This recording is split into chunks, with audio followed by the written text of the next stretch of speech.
कहते नहीं उर्दू पढ़ाओ इसको, यानी उसको मौलवी बनाना चाहते हैं, कठपुल्ला पर की ओर देश को ले जाना चाहते हैं। ये नहीं चल सकता कि आप समाजवादियों का चरित्र ही इतना दोहरा हो चुका है, इतना दोहरा हो चुका है कि अपने बच्चों को भेजेंगे इंग्लिश पब्लिक स्कूल में और दूसरों के बच्चों को बोलेंगे कि एक गांव के उस विद्यालय में पढ़े जहां संसाधन भी नहीं है। ये दोहरा आचरण और जाकी रही भावना जैसी प्रभु मूर्ति देखी तिन तैसी। अस्सलामु अलैकुम नाजरीन, आप देख रहे हैं नूरानी खबरें और मैं हूं आपके साथ जुल्फिकार अली। नाजरीन, इस देश में मुसलमानों को लेकर के कितनी नफरत है ये आप बखूबी जानते हैं। वहीं राज्य के मुख्यमंत्री सीधे तौर पर मुसलमानों के लिए कठमुल्ले शब्द का इस्तेमाल भरी सदन में करता है। मुख्यमंत्री होकर इस तरह के शब्द का प्रयोग करता है, ये सोचने वाली बात है कि आप एक खास समुदाय को उर्दू नाम को लेकर के इस तरह टारगेट करते हैं। एक मुख्यमंत्री को उर्दू नाम से इतनी नफरत कैसे हो सकती है? और यह दुनिया जानती है कि उर्दू मुसलमानों की ज़बान ही नहीं है। असल में उर्दू हिंदुस्तान की ज़बान है, लेकिन कुछ लोगों ने उर्दू को मुसलमानों से जोड़ दिया है, जिसकी वजह से लोगों को मुसलमानों से नफरत है। और होगी भी क्यों ना, जो आए दिन मंचों में आकर खुलेआम मुसलमानों को लेकर बड़े से बड़े नेता या कुछ संप्रदाय ताकते गलत टिप्पणियां करते हैं, गलत राजनीति करते हैं, तो इसका असर देखने को मिलेगा ही। और खासकर अब बच्चों में भी देखने को मिल रहा है, जिसको लेकर लोगों की मानसिकता इतनी खराब हो चुकी है कि लोग अब मुसलमानों से नफरत करने लगे हैं। और जहां मुसलमानों से नफरत करेंगे तो लोग उर्दू से भी नफरत करेंगे, क्योंकि उर्दू का कनेक्शन मुसलमानों से कर दिया गया है। और जिसका फायदा खुद मुख्यमंत्री भरी सदन में कठमुल्ला शब्द का प्रयोग कर उर्दू से घृणा करने की बात करते हैं। उत्तर प्रदेश में मुख्यमंत्री ने जिस तरह का भरी सदन में बयान दिया है वह इतना घिनौना है कि कोई यह सोच नहीं सकता कि किसी राज्य का मुख्यमंत्री ऐसा बयान दे सकता है। असल में योगी आदित्यनाथ ने भाषा को लेकर जब बात रखी तो सदन के अंदर वे कहते हैं कि सदन की कार्यवाही में अंग्रेजी को शामिल किया जाना चाहिए। तो ऐसे में विपक्ष के जो नेता हैं उन्होंने साफ तौर पर कहा कि साहब इंग्लिश की क्या ज़रूरत है, और अगर भाषा को शामिल करना है तो उत्तर प्रदेश में 2 ऑफिशियल ज़बान है, एक हिंदी और दूसरी उर्दू। तो आप अंग्रेजी छोड़िए, हम अंग्रेज में इत्तेफाक नहीं रखते हैं, तो आप उर्दू को शामिल कीजिए। बस इतनी सी बात पर योगी आदित्यनाथ भड़क गए, और इतना भड़क गए कि उन्होंने उर्दू के साथ साथ कठमुल्ला और मौलाना जैसे शब्दों का इस्तेमाल किया। ये सोचकर एक अजीब सी घृणा होती है कि क्या एक राज्य के मुख्यमंत्री इस तरह का बयान दे सकते हैं? क्या मुख्यमंत्री की सोच इस तरह की घटिया हो सकती है? जिस राज्य में मुसलमानों की अच्छी खासी आबादी हो, उसी राज्य के मुख्यमंत्री इस तरह का घटिया बयान दे, ये कहाँ तक सही है? और सबसे ज़्यादा जिम्मेदारी तो सदन में स्पीकर की होती है। अगर कोई नेता भाषण के दौरान गलत टिप्पणियां करता है तो उसका यह कर्तव्य बनता है कि वह उसे शांत कराए, उसे बैठाए या उसे बोलने से रोके।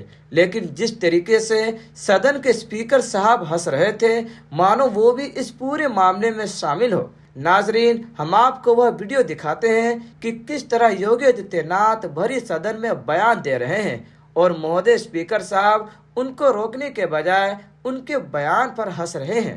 उत्तर प्रदेश के विभिन्न बोलियों को, भोजपुरी, अवधी, ब्रज और बुंदेलखंडी को इस सदन में सम्मान मिल रहा है। और हमारी सरकार को इन सब के लिए एक एकेडमी का भी गठन, अलग अलग एकेडमी के गठन की कार्रवाई को भी आगे बढ़ा रही है। ये सभी हिंदी की उपभाषाएं हैं, यानी हिंदी की बेटियां हैं। भाषा की समृद्धि के आधार हैं और हमें इसका स्वागत करना चाहिए। ये सदन साहित्यिक, केवल विशुद्ध साहित्यिक और व्याकरण से के विद्वानों की नहीं है, आम जन का प्रतिनिधित्व करने वाले माननीय सदस्य समाज के विभिन्न तबके से आए हैं। अंतिम पायदान पर बैठे हुए व्यक्ति की आवाज को भी इस सदन में मुखरता मिले, इसके लिए अगर किसी को हिंदी में वह धारा प्रवाह नहीं बोल सकता तो उसको भोजपुरी में भी अपनी बात को रखने का अधिकार मिलना चाहिए, अवधी में, ब्रज में या बुंदेलखंडी में उसको रखने का अधिकार मिलना चाहिए। ये कौन सी बात हो गई कि भोजपुरी में ना बोले, अवधी में ना बोले, इसका विरोध है, विरोध अंग्रेजी का, बुंदेलखंडी में ना बोले और उर्दू की आप वकालत कर रहे हैं। ये बड़ी विचित्र बात है। आप मुझे बताइए, मैं इसीलिए कहता हूं कि आप समाजवादियों का चरित्र ही इतना दोहरा हो चुका है, इतना दोहरा हो चुका है कि अपने बच्चों को भेजेंगे इंग्लिश पब्लिक स्कूल में और दूसरों के बच्चों को बोलेंगे कि एक गांव के उस विद्यालय में पढ़े जहां संसाधन भी नहीं है। ये दोहरा आचरण और जाकी रही भावना जैसी प्रभु मूर्ति देखी तिन तैसी, यह तो आचरण आप लोगों का है। इसीलिए आपने कल भी भोजपुरी का विरोध किया, अवधी का विरोध किया, बुंदेलखंडी का विरोध किया और आप लोग अपने दैनिक जागरण में, दैनिक जीवन में इस प्रकार के आचरण के आदी हो चुके हैं। और इसलिए अध्यक्ष जी, इसका अभिनंदन हम लोग करते हैं और इन बोलियों को सम्मान मिलना चाहिए। इनके संरक्षण के लिए ही हमारी सरकार भोजपुरी एकेडमी का गठन कर रही है, अवधी एकेडमी का गठन कर रही है संत तुलसीदास जी के नाम पर। इसी के आधार पर ब्रज भाषा इतनी समृद्ध भाषा है।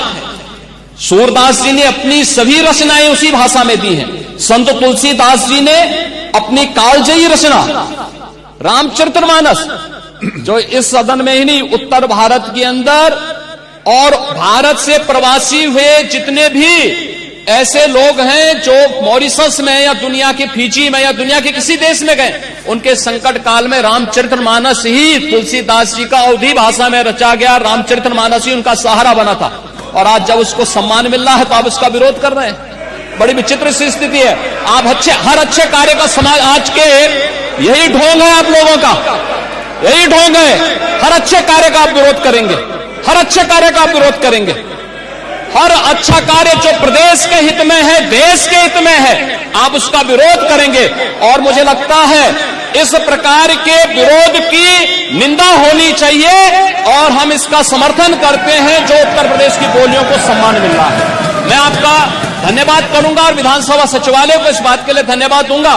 कल हम लोगों ने यहां पे इसका शुभारंभ किया, समाजवादी पार्टी ने उसका विरोध किया है और मुझे लगता है कि प्रोसीडिंग का हिस्सा होना चाहिए। इनको समाज के सामने एक्सपोज करना चाहिए। अपने बच्चों को ये लोग पढ़ाएंगे इंग्लिश स्कूलों में और दूसरे के बच्चे के लिए अगर वो सुविधा सरकार देना चाहते हो, कहते नहीं उर्दू पढ़ाओ इसको, यानी उसको मौलवी बनाना चाहते हैं, कठपुतला पर की ओर देश को ले जाना चाहते हैं। ये नहीं चल सकता है। नाजरीन, तो देखा आपने इस वीडियो को, किस तरह योगी आदित्यनाथ एक राज्य का मुख्यमंत्री होकर इस तरह के बयानबाजी करता है। अगर बात करें पूर्व मुख्यमंत्री राजनाथ सिंह की, जो कि बीजेपी पार्टी से थे, उन्होंने एक बात कही थी कि उन्होंने उर्दू पढ़ाई की थी और उन्हें पढ़ाने वाले व्यक्ति भी एक मौलवी थे और वे यह बताते हुए भावुक हो गए थे। तो क्या योगी आदित्यनाथ उन्हें भी कठमुल्ला कहना चाहते हैं? बहरहाल नाजरीन, आप योगी आदित्यनाथ के इस बयान के बारे में क्या सोचते हैं?